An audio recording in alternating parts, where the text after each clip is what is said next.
दोस्तों, प्रयागराज की इस घटना ने पूरे देश को हिलाकर रख दिया था। दोस्तों, इस सच्ची घटना को सुनने के बाद आपके भी रोंगटे खड़े हो जाएंगे। जब एसपी मैडम कुंभ मेले में साध्वी बनकर पहुंची, उनके साथ कुछ साधुओं ने छेड़छाड़ की, फिर एसपी मैडम ने जो किया, इसे सुनकर आपके भी रोंगटे खड़े हो जाएंगे। क्योंकि दोस्तों, यह घटना कोई साधारण घटना नहीं थी। जब यह घटना कुंभ के मेले में घटी, तब इस घटना की चर्चा पूरे प्रयागराज में हुई। दरअसल दोस्तों, यह घटना घटी थी 10 जनवरी 2025 को, जब कुंभ मेले की शुरुआत चल रही थी। तभी प्रयागराज में रीना वर्मा नाम की एसपी साहिबा कुंभ मेले की व्यवस्था देख रही थी।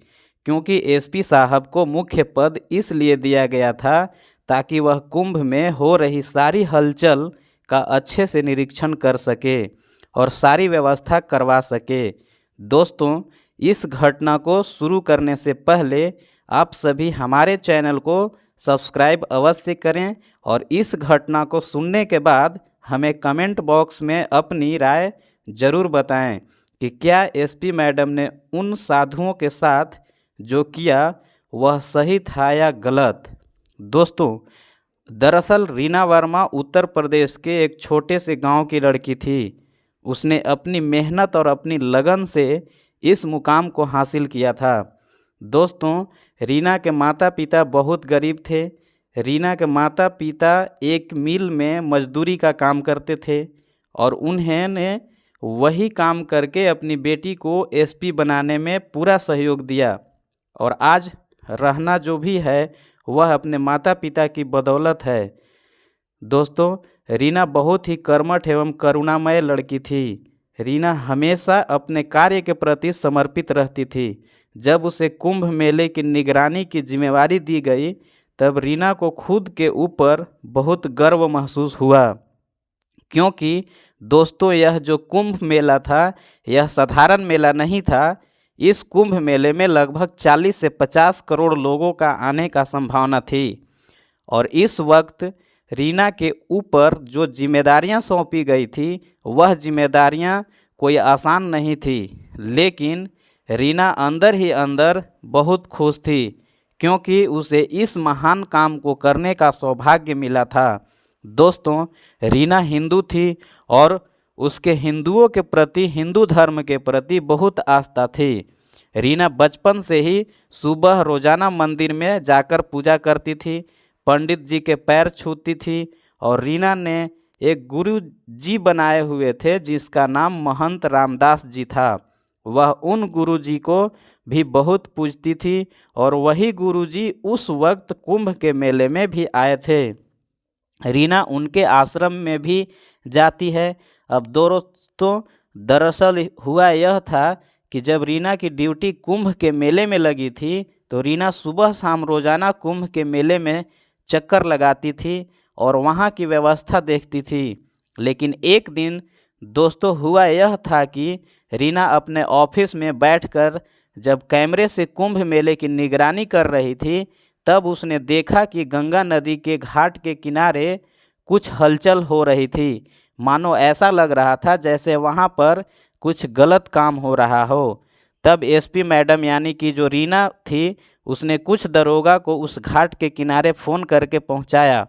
जब वह दरोगा वहाँ पर पहुँचे तो वहाँ पर कोई भी नहीं था और ऐसी भी कुछ घटना नहीं हो रही थी जो गलत थी।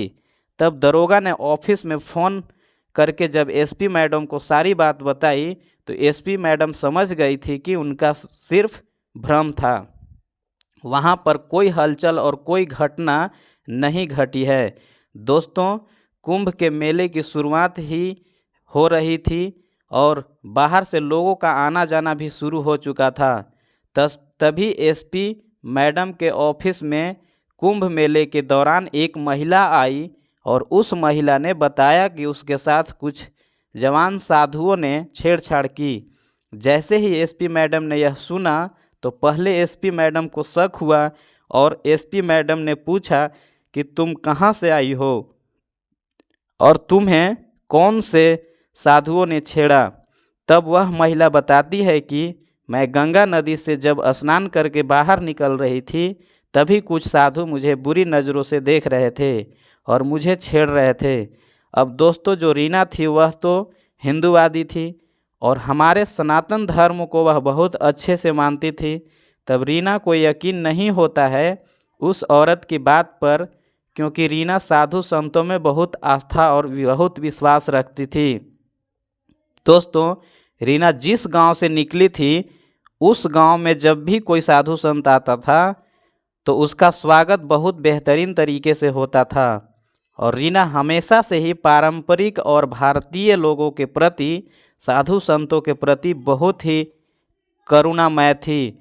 और अब दोस्तों, जब वह महिला यह सब आकर एसपी मैडम को बताती है तो एसपी मैडम को यकीन नहीं होता है।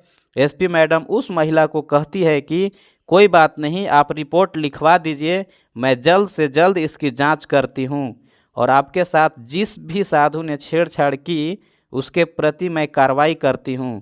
वह महिला रिपोर्ट लिखवाकर चली जाती है। दोस्तों, दूसरे दिन फिर एक और महिला एसपी मैडम के पास आती है और वह भी इसी घटना का जिक्र करती है। तब एसपी मैडम सोचती है कि कल भी एक महिला आई थी और उसने भी यही एफआईआर लिखवाई, आज भी यह महिला आई और वह भी यही बोल रही है कि उसके साथ कुछ साधुओं ने छेड़छाड़ की। अब दोस्तों, जो एसपी मैडम थी उनका शक अब यकीन में बदल रहा था, क्योंकि अगर एक महिला आती तो हो सकता है कि उस महिला का कुछ भ्रम हो, शायद साधु संत भी वहां आते हों तो उस महिला को ऐसा गलत लगा हो। लेकिन जब दूसरी महिला भी आकर वही चीज़ बताती है तब एसपी मैडम थोड़ी सी सचेत हो जाती है और सतर्क हो जाती है। एसपी मैडम उस महिला को लेकर घाट पर पहुंचती है और उस महिला से बोलती है कि बताओ कौन साधु थे और कौन तुम्हें छेड़ रहे थे और कौन तुम्हें बुरी नज़र से देख रहे थे। तब जब वह महिला बोलती है कि अभी तो वह साधु यहीं थे, पता नहीं अभी कहाँ चले गए। जब यह सुना तो एसपी मैडम बोली कि कोई बात नहीं, यही कहीं होंगे, हम थोड़ा सा उन्हें ढूंढते हैं। अब दोस्तों, जब तक वह महिला और एसपी मैडम थाने से घाट पर आ रहे थे उसके बीच में वहां से साधु चले गए थे। जब एसपी मैडम और महिला ने उन साधुओं को ढूंढने का प्रयास किया तो वहां पर वह साधु नहीं मिले जिन्होंने उस महिला के साथ छेड़छाड़ की थी और उसे बुरी नज़रों से देखा था। अब दोस्तों, उस महिला की रिपोर्ट लिखकर एसपी साहिबा उस महिला से माफ़ी मांगती है कि माफ़ कीजिए, मेरी वजह से, हमारी वजह से आपको यहाँ पर जो असुविधा हुई है उसके लिए हम माफ़ी मांगते हैं। तब वह महिला बोलती है कि अरे मैडम, इसमें आपकी क्या गलती है, वह साधु थे जो हमें छेड़ रहे थे, आप माफ़ी मत मांगिए। तब रीना बोलती है कि नहीं, अगर हमारे पुलिस वाले यहाँ पर अच्छे से ड्यूटी कर रहे होते तो तुम्हारे साथ ऐसा बर्ताव नहीं होता। तब एसपी मैडम उस घाट पर कुछ दरोगा को बुलाते हैं और उनकी ड्यूटी वहाँ पर लगाते हैं। दोस्तों, अब जब दरोगा थे तो वह साधु उस घाट पर नहीं आ रहे थे। वह साधु दूसरे दिन दूसरे घाट पर जाते हैं और वहाँ पर भी कुछ महिलाओं के साथ छेड़छाड़ करते हैं। तब फिर एक महिला वापस एसपी साहब के पास जाकर रिपोर्ट लिखवाती है। अब जो रीना थी उसका दिमाग घूम जाता है और वह सोचती है कि आखिर यह साधु है कौन, क्योंकि हमारे धर्म में तो साधुओं को बहुत पवित्र माना जाता है और हमारे साधु हमारे गुरुजन हैं, हमें महिलाओं और धर्म का सम्मान करना सिखाते हैं। फिर यह साधु कौन है जो महिलाओं के साथ ऐसा व्यवहार कर रहे हैं।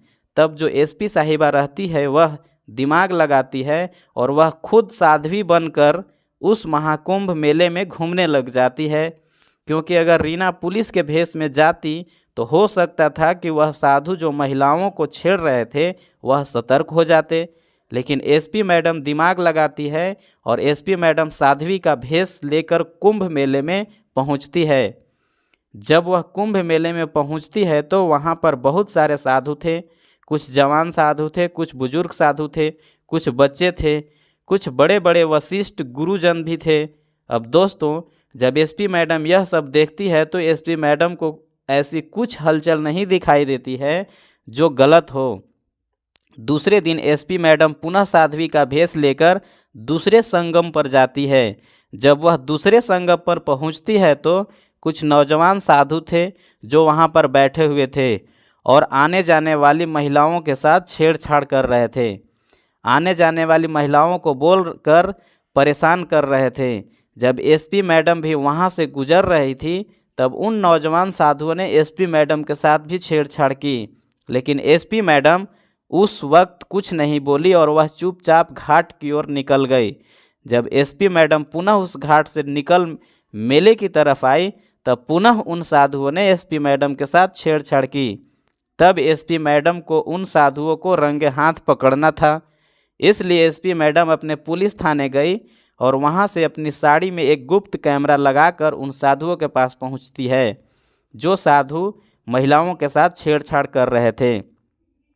जब वह एसपी मैडम उन साधु के पास वापस पहुंचती तो वह साधु बोले हैं, औरत तुम यहाँ पर वापस क्यों आई हो? जाओ आगे जाओ, हमारे सामने मत खड़ी रहो।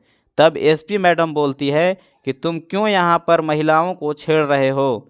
तुम क्यों उनके बारे में गलत और बुरा बोल रहे हो? तब वह नागा साधु बोलते हैं कि तुम्हें इससे क्या मतलब? हम साधु संत हैं, हम कुछ भी बोलें, तुम्हें अपना काम करना है। अपना काम करो, हमसे मत बोलो और हमें मत सिखाओ कि हमें क्या करना है और क्या नहीं।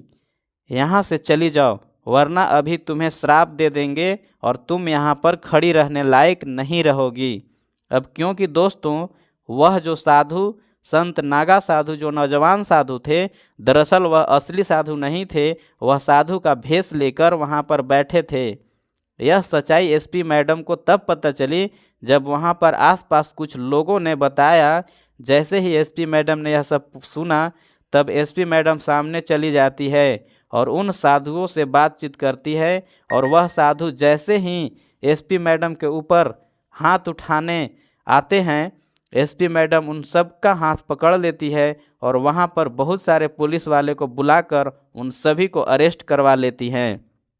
अब यह घटना देखकर वहाँ पर जितने भी लोग थे वह एसपी मैडम को बोल रहे थे कि ये तुम इन साधुओं को गिरफ्तार क्यों करवा रही हो, इन साधुओं को क्यों परेशान कर रही हो। तब वहाँ पर कुछ दुकान वाले थे, वह दुकान वाले बोल रहे थे कि यह साधु असली साधु नहीं है, यह नकली साधु बनकर कुंभ मेले में आई बहन बेटियों और महिलाओं के साथ छेड़छाड़ कर रहे हैं। तब जब उन साधुओं की पोल खुली तो वहाँ पर जितने भी दर्शनार्थी थे, जितने भी लोग कुंभ मेले का दर्शन करने आए थे, वह सब उन साधुओं को मारने के लिए आगे बढ़ रहे थे। लेकिन वहाँ पर जो एसपी साहिबा थी उन्होंने उन सब लोगों को रोक दिया और पुलिस के हाथों अरेस्ट कराकर उन सभी साधुओं को मैडम थाने में लेकर चली जाती हैं। जाकर जब उन साधुओं से उन लड़कों से पूछताछ की कि तुम यहाँ पर साधु बनकर क्यों बैठे हो और आने जाने वाली महिलाओं के ऊपर गलत कमेंट क्यों कर रहे हो, क्यों उन्हें छेड़ रहे हो, तब वह साधु के पास कोई जवाब नहीं होता है क्योंकि वह साधु गलत कर रहे थे और वह साधु पकड़े भी गए थे। अब बहुत देर पूछताछ करने के बाद जब साधु सच नहीं बताते हैं तब एसपी मैडम उन सभी साधुओं को जेल में बंद करके उनके लाठियों से पिटाई करती है क्योंकि उन्होंने बहुत सारी महिलाओं के साथ छेड़छाड़ की थी। एसपी मैडम बोल रही थी कि आखिर तुम क्यों अपने ही धर्म का नाम खराब कर रहे हो, आखिर क्यों अपने ही धर्म के बदनाम कर रहे हो। क्या तुम्हें पता है कि साधुओं की महिमा क्या होती है, साधु संत क्या होते हैं।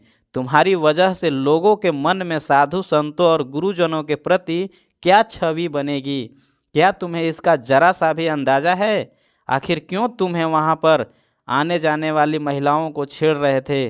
तब वह साधु बोलते हैं कि मैडम हम तो सिर्फ ऐसे ही हंसी मजाक और मस्ती कर रहे थे, हमें नहीं पता था कि हमारी इस गलती की वजह से इतना बड़ा हंगामा खड़ा होगा।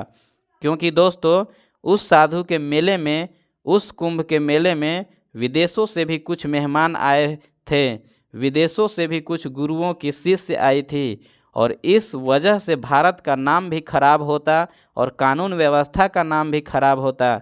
क्योंकि अगर एसपी साहिबा समय रहते सतर्क नहीं होती और इन सब साधुओं को रंगे हाथ नहीं पकड़ते तो इस वजह से जो हंगामा खड़ा होता वह पूरे देश को हिला देता। क्योंकि दोस्तों स्वाभाविक सी बात है कि लोगों को यह नहीं पता था कि जो साधु छेड़छाड़ कर रहे थे वह साधु नकली थे। क्योंकि लोग तो उन साधुओं को असली ही मान रहे थे और साधुओं के प्रति लोगों की जो आस्था थी, मन में वह सच्ची प्रेम थी, और अगर वह भंडा फूटता तो फिर जितने भी महान साधु थे उनकी भी छवि खराब होती। और उस मेले में जितने भी बाहर से लोग आए थे वह लोग भी साधुओं के प्रति सम्मान नहीं दिखाते। क्योंकि दोस्तों इस घटने के बाद पूरे प्रयागराज में इस घटना के बहुत चर्चे हुए और बहुत सारे लोगों ने एसपी मैडम का सम्मान किया, एसपी मैडम को धन्यवाद दिया। क्योंकि एसपी मैडम ने जो पर्दाफाश किया था वह कोई साधारण पर्दाफाश नहीं था। दोस्तों उसके बाद से पुलिस की निगरानी उस कुंभ के मेले में और बढ़ गई और चप्पे चप्पे पर पुलिस तैनात हो गई। कुछ पुलिस गाड़ियों से कुंभ मेले में घूमती, कुछ पुलिस घोड़े से कुंभ मेले में घूमती, तो कुछ पुलिस पैदल घूम रही थी। बहुत सारी पुलिस, लगभग बाहर से 5 से 10 हज़ार पुलिस का जमावड़ा उस कुंभ मेले में बुलाया गया और एसपी मैडम को और भी बड़ी उपाधि दी गई। अब एसपी मैडम के नीचे लगभग 10 से 15 हज़ार पुलिस वाले काम कर रहे थे। और जब एसपी मैडम के माता पिता ने इस घटना के बारे में सुना और यह सुना कि मेरी बेटी ने कुंभ के मेले में बहुत अच्छा काम किया है, तो उनकी भी आंखें खुशियों से भर आई। और दोस्तों एसपी मैडम ने गांव से अपने माँ बाप को भी कुंभ मेले के दर्शन करने के लिए बुला लिया। दोस्तों एसपी मैडम अपने माता पिता को कुंभ के मेले में अच्छे से दर्शन करवाए, एक एक साधु संतों से मिलवाया और एसपी मैडम अपने गुरु जी के पास भी अपने माता पिता को लेकर गई और उनका आशीर्वाद लिया। और जो एसपी मैडम के गुरुजन थे जो कुंभ मेले में आश्रम में बैठे थे, उन्होंने भी एसपी साहिबा का सम्मान किया। पूरे अखाड़े में एसपी साहिबा को माल्यार्पण किया और एसपी साहिबा की वाहवाही की। तो दोस्तों इस घटना को सुनने के बाद आपको क्या लगता है कि जो एसपी मैडम ने किया था उन साधुओं के साथ वह सही किया या गलत? दोस्तों हमारे चैनल को अगर आपने अभी तक सब्सक्राइब नहीं किया है तो चैनल को सब्सक्राइब करके हमसे जुड़ जाइएगा और हमारी वीडियो को लाइक कर दीजिएगा। और इस घटना के बारे में आप अपनी राय कमेंट में अवश्य दीजिएगा। धन्यवाद। सब्सक्राइब करना न भूलें।